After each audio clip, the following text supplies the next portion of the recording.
Hello aspirants. इस बार की तरह हम लोग फिर से हाजिर हैं अपने न्यूज़पेपर डिस्कशन के सेशन को लेकर। और जैसे कि पहले भी हम लोग ने डिस्कस किया है कि हम लोग का जो न्यूज़पेपर डिस्कशन होता है वो हमारा यूपीएससी बेस्ड ना होकर हमारा बैंक, एसएससी और रेलवे एग्जाम ओरिएंटेड होता है। राइट। तो इसलिए हमारा जो न्यूज़पेपर डिस्कशन होगा उसमें हमारा ज़्यादा से ज़्यादा फोकस फैक्ट्स पर होता है बजाय कि उसके एनालिटिकल पार्ट में जाने के। तो ये कुछ प्रीवियस डेज के न्यूज़पेपर्स के खास खास कटिंग्स को हम लोग डिस्कस कर लेते हैं और उनके रिगार्डिंग कौन कौन सी फैक्ट्स हैं जो हमें एग्जाम के पॉइंट ऑफ व्यू से याद रखना है वो हम लोग देख लेते हैं वन बाय वन। ओके, तो चलिए हम लोग सेशन स्टार्ट करते हैं। 16 जनवरी से हम लोग स्टार्ट करेंगे। तो हम लोग यहाँ देख सकते हैं कि first G20 infrastructure working group meeting under India's presidency to be held in Pune. तो अभी हाल ही में G20 इंफ्रास्ट्रक्चर वर्किंग ग्रुप का समिट कहाँ पर कंडक्ट हुआ है? पुणे में। G20 ग्रुप के बारे में हम लोग पहले भी डिस्कस कर चुके हैं कि G20 ग्रुप की मीटिंग इस बार इंडिया में कंडक्ट होनी है ना। इंडिया इसका होस्ट होगा और वर्ल्ड की टॉप 20 इकोनॉमीज के ग्रुप को हम G20 कहते हैं। और G20 के साइडलाइन भी कई सारे समिट्स या कई सारी मीटिंग्स चलती हैं। जैसे कुछ के बारे में पहले भी डिस्कस कर चुके हैं हम लोग। जैसे G20 शेरपा मीट का होस्ट सिटी कौन सा था? Udaipur, Rajasthan. Okay. G20 development working group का होस्ट सिटी कौन सा था? Mumbai. G20 finance track summit का होस्ट कौन था? बेंगलुरु। राइट।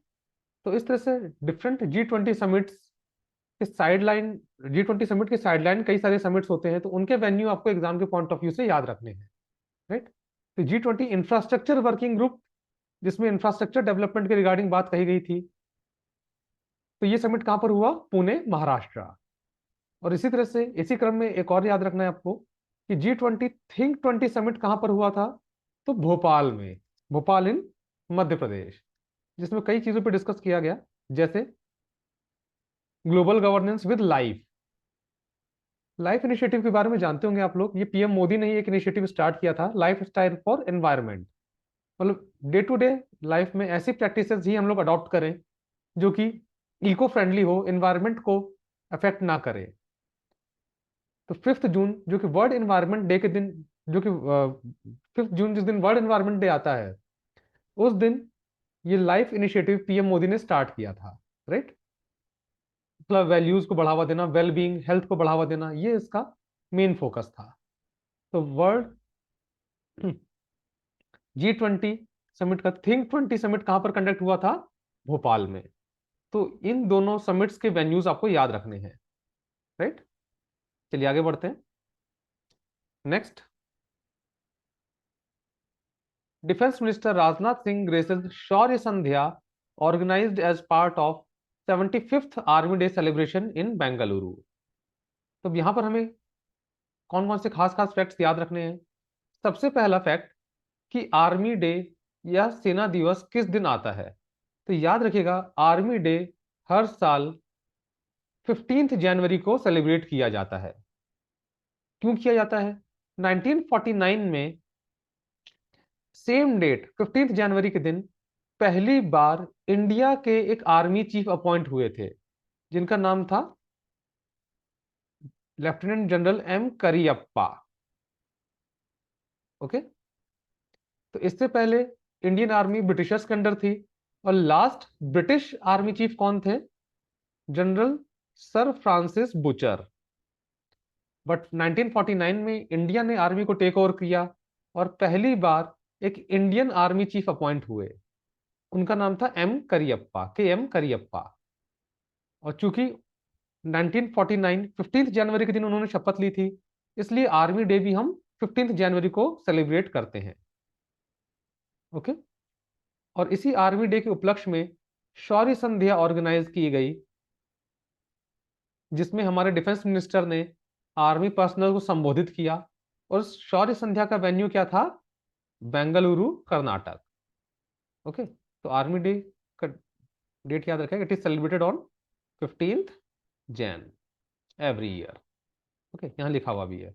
और बैंक एग्जाम्स में, स्पेशली आईबीपीएस एग्जाम में, इस तरह के नंबर बेस्ड क्वेश्चंस काफी पूछे जा रहे हैं कि इस बार किस नंबर का आर्मी डे सेलिब्रेट किया गया। ऐसा क्वेश्चन पूछा जा सकता है। तो आंसर होगा 75th आर्मी डे। ओके, चलिए आगे बढ़ते हैं। India announces donation of 12,500 doses of pentavalent vaccine to Cuba. Cuba country के बारे में जानते होंगे आप लोग, यूएस के पास एक छोटा देश है। और अभी हमारी recently minister of state for external affairs Shrimati Meenakshi Lekhi ने वहां पर विजिट किया था। और इसी दौरान उन्होंने ये अनाउंसमेंट किया कि इंडिया क्यूबा को 12,500 पेंटावेलेंट वैक्सीन की डोजेस डोनेट करेगा। अब ये पेंटावेलेंट वैक्सीन है क्या?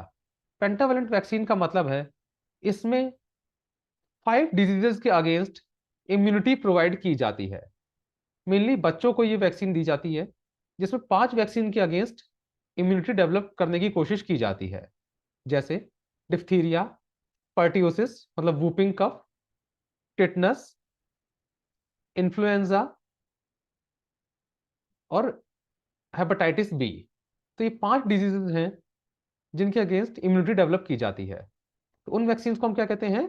Pentavalent vaccine. तो अगर पूछा जाए कि इंडिया किस कंट्री को इतने वैक्सीन डोनेट करेगा, तो क्या आंसर होगा? क्यूबा को। ओके, स्टैटिक के पॉइंट ऑफ व्यू से बता देता हूं। अगर पूछा जाए क्यूबा की कैपिटल क्या है, तो आंसर होगा हवाना। इसकी कैपिटल है हवाना। ओके, चलिए आगे बढ़ते हैं। Next, more heavy weapons for Ukraine in the near future as said by NATO chief. NATO group के बारे में जानते ही होंगे आप लोग, नॉर्थ अटलांटिक ट्रीटी ऑर्गेनाइजेशन। अभी जो यूक्रेन और रशिया के बीच में युद्ध चल रहा है, कहीं ना कहीं ये विवाद ही नाटो ग्रुप को लेकर है। यूक्रेन चाहता है कि नाटो का मेंबर बने, उसने अपनी इच्छा जाहिर की, और उसके बाद से वो अंजाम भुगत ही रहा है। राइट? तो अभी नाटो चीफ ने ये अनाउंस किया है कि यूक्रेन को और ज्यादा वेपन्स दिए जा सकते हैं। राइट? तो ये बेसिकली हमारे स्टैटिक के लिए इंपॉर्टेंट है। पूछा जा सकता है कि नाटो ग्रुप के चीफ या सेक्रेटरी जनरल का नाम क्या है। तो इस केस में आंसर होगा जेंस स्टॉल्टेनबर्ग। ओके, अभी रिसेंटली आईबीपीएस एग्जाम में पूछा गया था कि नाटो ग्रुप किस ट्रीटी के बाद फॉर्म हुआ था। आईबीपीएस क्लर्क का ये क्वेश्चन था, और इसका आंसर था वॉशिंगटन ट्रीटी। ओके, तो आजकल स्टैटिक जीके को काफी हद तक करंट अफेयर से ही लिंक कर दिया गया है ना। बैंक एग्जाम में पहले होता था कि स्टैटिक जीके से रिलेटेड क्वेश्चंस जो आते थे वो national parks, wild life sanctuaries यहाँ से आते थे। अब भी आते हैं लेकिन बहुत कम। और अब स्टैटिक जीके को करंट अफेयर से लिंक करके ही क्वेश्चन पूछा जा रहा है। ठीक है, तो नेटो का, चलिए नेटो के बारे में कुछ डिस्कशन हम लोग कर लेते हैं। अगर पूछा जाए नेटो का हेडक्वार्टर कहाँ पर है, तो इसका आंसर होगा, मैं लिख देता हूँ। ओके, सारी चीजें मैं शेयर कर देता हूँ अलग से। NATO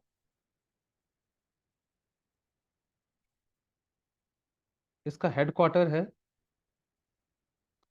Brussels, which is the capital of Belgium.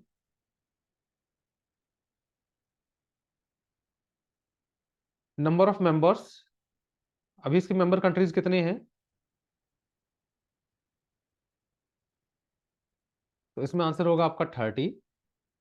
और 1949 में वॉशिंगटन ट्रीटी हुई थी, उसके बाद ही नेटो ग्रुप फॉर्म हुआ था। ओके, और इसके सेक्रेटरी जनरल का नाम हम लोग ने देख ही लिया, जेंस स्टॉल्टेनबर्ग। ओके, तो ये सारी चीजें आपको याद रखनी है। चलिए आगे बढ़ते हैं हम लोग। World's longest river cruise MV Ganga Vilas reaches at Doriganj in Bihar. Okay, ये एमवी गंगा विलास काफी न्यूज में है। लास्ट करंट अफेयर सेशन में हम लोग ने डिस्कस भी किया था इसके बारे में, और हम लोग ने देखा था कि ये world's longest river cruise travel है। और इस क्रूज का नाम क्या है? एमवी गंगा विलास। तो वाराणसी से 13 जनवरी के दिन पीएम मोदी ने इसको इनॉग्रेट किया था। और बताया जाता है कि ये गंगा नदी और उसके आसपास के ट्रिब्यूटरीज या करीब 27 रिवर सिस्टम को कवर करेगी।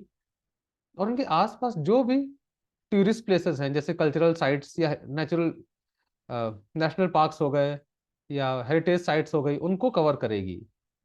और यूपी, बिहार, वेस्ट बंगाल होते हुए ये बांग्लादेश जाएगी। ओके। अगर पूछा जाए कि एमवी गंगा विलास कितना डिस्टेंस टोटल कवर करेगी, तो आंसर होगा 3200 किलोमीटर। ओके। और इसकी खुद की लेंथ कितनी है? 62 मीटर। 62 मीटर गंगा विलास शिप की लेंथ है। और टोटल डिस्टेंस ये कवर करेगी 3200 किलोमीटर। और आज से पहले किसी भी रिवर क्रूज ने इतना डिस्टेंस कवर नहीं किया है। तो अगर ये डिस्टेंस कवर कर लेती है तो वर्ल्ड्स लॉन्गेस्ट रिवर क्रूज होगी ये। ओके। तो ये कुछ खास खास चीजें ये आपको याद रखनी है। और स्टार्ट ये कहाँ से की गई थी? वाराणसी से, which is also the Lok Sabha constituency of our PM Modi. Right. चलिए आगे बढ़ते हैं। Person with Indian origin Nirav Shah is named US CDC. CDC means centres for disease control and prevention, second in command. तो यूएस गवर्नमेंट में डिपार्टमेंट है centres for disease control. उसके present director का नाम है रोशेल वेलेंस्की। ओके, ये उसके डायरेक्टर है जो टॉप मोस्ट पोजिशन पर है। ये नाम हमें नहीं याद रखना। इसी centre for disease control and prevention में सेकंड पोजीशन पर अभी हाल ही में एक इंडियन ओरिजिन पर्सन अपॉइंट हुए हैं। उनका नाम है नीरव शाह। बेसिकली ये चीज आपको एग्जाम के पॉइंट ऑफ व्यू से याद रखनी है। ओके। चलिए next. Over 5 lakh people perform yoga in Karnataka to create new Guinness book of world record. तो अभी हाल ही में कर्नाटक के धारवाड़ डिस्ट्रिक्ट में एक एरिया है जिसका नाम है हुबली। तो हुबली रेलवे क्रिकेट स्टेडियम में 26th नेशनल यूथ फेस्टिवल के दौरान 5 लाख लोगों ने एक साथ योगा परफॉर्म किया, जो कि अपने आप में एक Guinness book of world record है। ओके। एक फैक्ट आप लोग जानते ही होंगे कि नेशनल यूथ डे 12 जनवरी को आता है, 12 जनवरी को आता है as the birth anniversary of Swami Vivekananda. Okay. और 12 जनवरी को ही नेशनल यूथ फेस्टिवल स्टार्ट हुआ था। और इसी नेशनल यूथ फेस्टिवल के दौरान ही धारवाड़ डिस्ट्रिक्ट में ये रिकॉर्ड रचा गया जिसमें एक साथ 5 लाख लोगों ने योगा परफॉर्म किया। ओके। तो ये फैक्ट याद रखिएगा कि ये Guinness book of world record कहाँ पर ये इतिहास रचा गया? इन धारवाड़ डिस्ट्रिक्ट ऑफ कर्नाटक। और एग्जैक्ट प्लेस अगर पूछे तो हुबली। ओके। चलिए आगे बढ़ते हैं। 17th की कुछ खास खास करंट अफेयर्स देख लेते हैं हम लोग। अभी जैसे हम लोग ने G20 की कुछ साइडलाइन समिट्स के बारे में डिस्कस किया था। G20 इंफ्रास्ट्रक्चर मीट पुणे में होगी, थिंक 20 समिट भोपाल में होगा। उसी तरह से अगर पूछा जाए G20 health working group meeting कहाँ पर कंडक्ट होनी है, तो इसका आंसर क्या होगा? तिरुवनंतपुरम। इनफैक्ट अब ये स्टार्ट हो चुकी है। ठीक है। ये चूंकि 17th के न्यूज़पेपर की कटिंग है, तो इसलिए विल बिगन टुमारो लिखा हुआ है। ओके। तो ये कहाँ पर स्टार्ट हुई? तिरुवनंतपुरम में, इन केरला। ओके। तो ये सब साइडलाइन मीटिंग्स के वेन्यूज आपको एग्जाम के पॉइंट ऑफ व्यू से याद रखने हैं। Next. ISRO likely to push Venus mission Shukrayaan first to 2031। आपको याद होगा 2014 में इसरो ने एक मार्स मिशन भेजा था जिसे ऑफिशियली हम कहते हैं MOM, मार्स ऑर्बिटर मिशन। ये आम भाषा में मंगलयान। राइट। और अभी इसरो ने ये कहा है कि आने वाले टाइम में वो वीनस पर भी मिशन भेज सकता है जिसका नाम होगा शुक्रयान। ओके। मंगलयान मिशन अपने आप में काफी एक सक्सेसफुल मिशन था। पहली बार ऐसा हुआ था कि किसी कंट्री ने कोई स्पेस मिशन भेजा हो या कोई मार्स मिशन भेजा हो और वो फर्स्ट अटेम्प्ट में ही मार्स के ऑर्बिट में एंटर हो गया हो। ये फर्स्ट टाइम हुआ था। ये इतिहास ना तो नासा रच पाया था, ना यूरोपियन स्पेस एजेंसी रच पाई थी। तो होपफुली इसरो का ये मिशन भी सक्सेसफुल होगा। राइट। अभी इसरो के बारे में कुछ और फैक्ट्स भी आप लोगों ने पढ़े होंगे, नहीं तो मैं बता देता हूँ। इसरो ने भी हाल ही में इंडिया का पहला प्राइवेट रॉकेट भी लॉन्च किया है अपने श्रीहरिकोटा इस स्पेस सेंटर से। श्रीहरिकोटा एक्चुअली एक आइलैंड का नाम है जो कि आंध्र प्रदेश के पास में है। जैसे मैप में अगर देखें तो ये आंध्र प्रदेश के पास में यहाँ पर आइलैंड है श्रीहरिकोटा। और यहाँ पर इसरो का एक स्पेस स्टेशन है, Satish Dhawan space centre.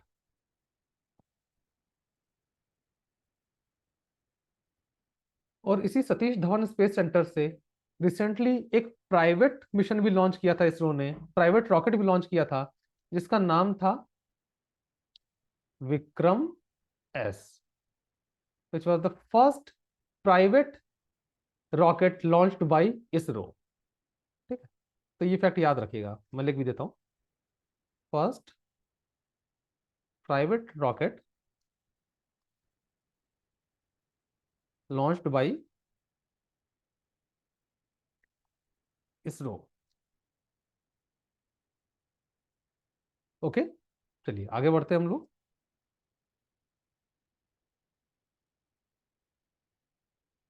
PM Modi to virtually inaugurate second phase of Sansad Khel Mahakumbh 2022-23 in Uttar Pradesh tomorrow.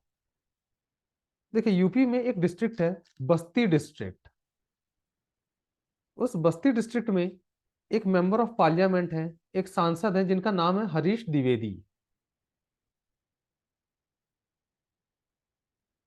तो ये हरीश द्विवेदी जो कि यूपी के बस्ती डिस्ट्रिक्ट में सांसद हैं, मेंबर ऑफ पार्लियामेंट हैं, ये सांसद खेल महाकुंभ ऑर्गेनाइज करते हैं।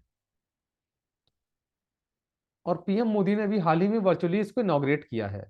तो अगर पूछा जाए कि सांसद खेल महाकुंभ कहाँ ऑर्गेनाइज किया जाता है, तो क्या आंसर होगा? इन उत्तर प्रदेश, इन बस्ती district of Uttar Pradesh. Okay. और वहां के एमपी कौन है जिसको कंडक्ट कराते हैं, नाम पूछा जाए तो आंसर होगा हरीश द्विवेदी। ओके, ये सब चीजें याद रखिएगा। ओके। चलिए आगे बढ़ते हैं हम लोग।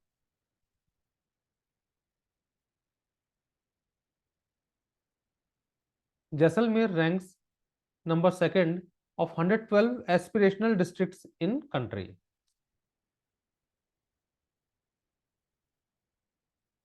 अभी हाल ही में नीति आयोग ने एक एस्पिरेशनल डिस्ट्रिक्ट प्रोग्राम चलाया था जिसमें अलग अलग पैरामीटर्स पर सिटीज को रैंक किया गया था। जैसे एग्रीकल्चर डेवलपमेंट हो गया, पंचायती राज सिस्टम गवर्नेंस एक पैरामीटर हो गया, हेल्थ एंड न्यूट्रिशन हो गया। तो कौन सी डिस्ट्रिक्ट इन एरियाज में कितना इंप्रूवमेंट कर रही है, इसके रिगार्डिंग डिस्ट्रिक्ट्स की रैंकिंग की गई थी थ्रू आउट इंडिया। और इसमें टॉप पर कौन सा शहर रहा? झारखंड का लोहरदगा डिस्ट्रिक्ट। ओके। और सेकंड नंबर पे कौन सा शहर रहा? जैसलमेर। तो ये फैक्ट याद रखिएगा कि सेकंड नंबर हो सकता है नहीं पूछा जाए एग्जाम में, बट फर्स्ट जरूर पूछा जा सकता है कि नीति आयोग के एस्पिरेशनल डिस्ट्रिक्ट प्रोग्राम के तहत किस डिस्ट्रिक्ट को ओवरऑल पैरामीटर्स पर फर्स्ट रैंक दी गई। जैसे हम जैसलमेर की बात करते हैं तो Jaisalmer agriculture and water resources में 13th नंबर पे रहा, हेल्थ एंड न्यूट्रिशन के फील्ड में ये थर्ड नंबर पे रहा।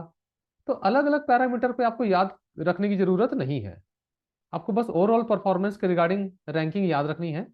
तो ओवरऑल टॉप पर कौन सा शहर रहा? झारखंड का लोहरदगा डिस्ट्रिक्ट। ओके। चलिए आगे बढ़ते हैं।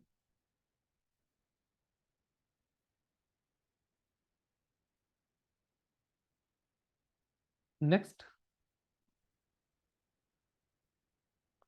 Amit Shah extends his warm greetings to people on Tiruvalluvar Day.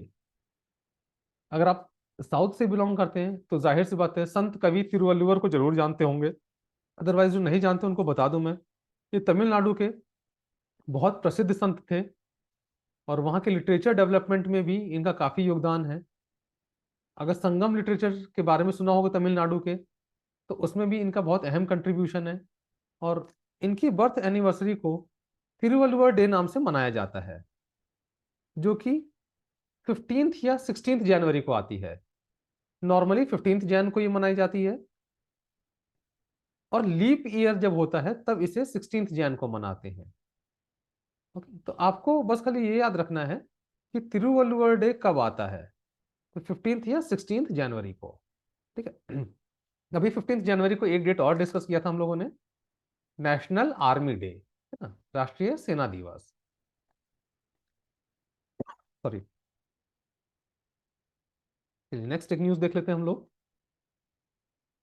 Actor and Italian film legend गीना लोलो ब्रिगिडा डाइज एज 95 ईयर्स। तो इटली की एक बहुत फेमस एक्ट्रेस थी, वहां के कई सारे इटालियन फिल्म इन्होंने की है।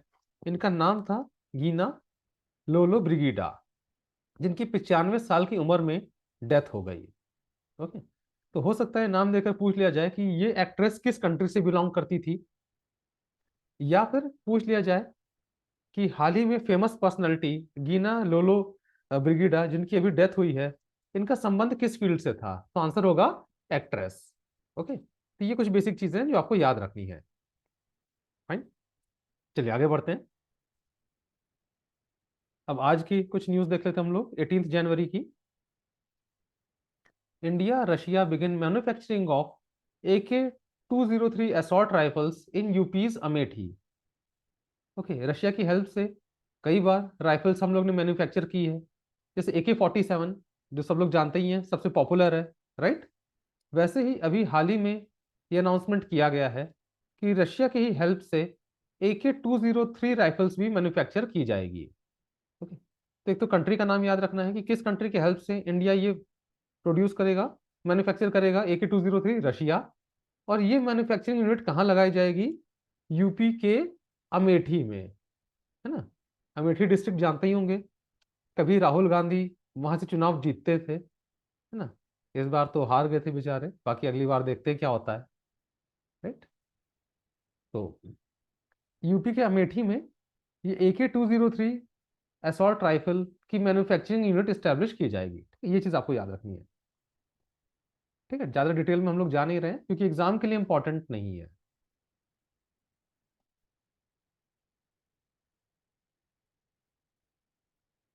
Next, friendship pipeline from India to start supplying diesel to Bangladesh from June as announced by power minister Nasrul Hamid. ठीक है, तो अभी हाल ही में बांग्लादेश के पावर मिनिस्टर ने ये अनाउंसमेंट की है कि इंडिया और बांग्लादेश के बीच में India Bangladesh friendship pipeline start की जाएगी, जिसके थ्रू इंडिया बांग्लादेश को डीजल सप्लाई करेगा। ओके, और ये पाइपलाइन इंडिया में कहां से स्टार्ट होगी, सिलीगुड़ी से। थोड़ा सा अगर इसको मैप में हम देखें,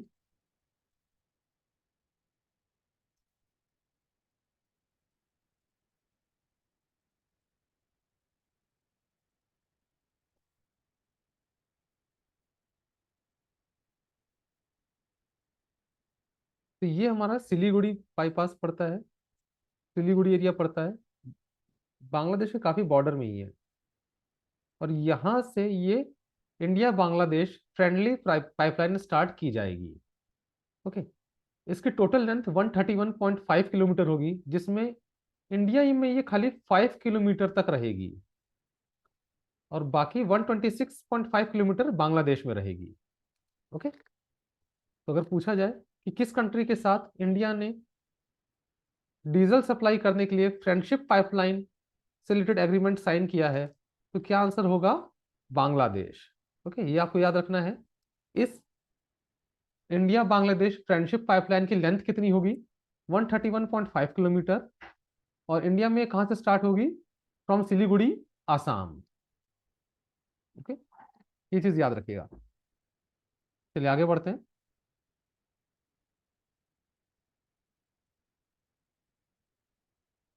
Vietnam president resigns amid major anti corruption purge. तो भी हाल ही में वियतनाम के प्रेसिडेंट थे, एग्जैक्ट नाम का प्रोनाउंसिएशन तो मुझे भी नहीं मालूम उनके, ये देख सकते हैं आप, एन गुएन जुएन फोक, ठीक है। जो भी प्रोनाउंसिएशन होगा, मुझे एग्जैक्टली नहीं मालूम ये नाम कैसे प्रोनाउंस करते हैं। तो ये 2016 से 2021 के बीच में वियतनाम के प्राइम मिनिस्टर भी थे, और इन पर आरोप लगे कि जब ये प्रधानमंत्री थे वहां के, तब इन्होंने अपने पद का दुरुपयोग किया। तो इन्हीं करप्शन चार्जेस के चलते इनको अभी हटने पर मजबूर किया गया, और इन्होंने अपना राष्ट्रपति पद त्याग दिया। ओके, तो पूछा जाए कि सपोज नाम देके पूछ लेता है कि किस कंट्री के प्रेसिडेंट पोस्ट से इन्होंने रिजाइन किया है, तो क्या आंसर होगा? वियतनाम। ओके, और वियतनाम की कैपिटल क्या है? हैनोई। यहाँ लिखा देख सकते हैं आप। Next, world's oldest known person Lucile Randon passes away at 118। हाल ही में वर्ल्ड की सबसे वृद्ध महिला, जो कि एक फ्रेंच नन थी, उनकी 118 साल की उम्र में उनका निधन हो गया। ओके, तो अगर पूछा जाए कि लुसिल रैंडन किस कंट्री से बिलोंग करती थी, तो क्या आंसर होगा? फ्रांस से। ओके, ये पूछा जा सकता है। और इनको पॉपुलरली और क्या कहा जाता था? Sister Andre. ठीक है, तो 1904 में इनका जन्म हुआ था, और 118 साल की एज के बाद अभी इनका निधन हुआ।